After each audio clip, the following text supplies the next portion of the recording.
അപ്പോസ്തല പ്രവൃത്തി 3-ാം അധ്യായത്തിൽ ഒരു വിടുതൽ നടന്നു. പക്ഷെ ബാക്കി ഭാഗം അവർക്ക് അനുകൂലമല്ല. അവരെ നിയമപാലകർ പിടിച്ചിട്ട് അഭിഷക്തന്മാരോട് പറയുന്നു, ഇനി പ്രസംഗിക്കരുത്. ആ വാക്ക് കേട്ടിട്ട് അവർ പ്രസംഗം നിർത്തിയിട്ട് പോയെന്നല്ല അടുത്ത ഭാഗം കാണുന്നേ. അവരോട് അതേ സഭ ചേർന്നിരുന്ന് ദൈവത്തോട് പ്രാർത്ഥിച്ച്, കർത്താവേ, ഇനി തുടരണമെങ്കിൽ ഇങ്ങനെ പോരാ, നിന്റെ ധൈര്യം, നിന്റെ കൃപ ഞങ്ങളുടെ മേൽ പകരണം.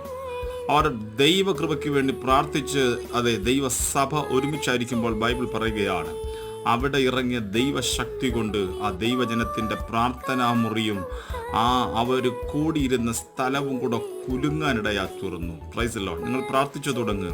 നിങ്ങളിരിക്കുന്ന പ്രശ്നത്തെ, നിങ്ങളായിരിക്കുന്ന ആ വിഷയത്തെ അഭിഷേകം തൊടാൻ പോകുകയാണ്. നിങ്ങളെ മാത്രമല്ല, നിങ്ങൾ പാർക്കുന്ന മണ്ണിനെ പരിശുദ്ധാത്മാവ് തൊടാൻ പോകുകയാണ്. നിങ്ങളുടെ വഴി അടയാൻ പോകുകയല്ല, ദൈവം നിങ്ങളെ ഉപയോഗിക്കാൻ പോകുകയാണ്. ആത്മാവിൽ പ്രാർത്ഥിക്കുക.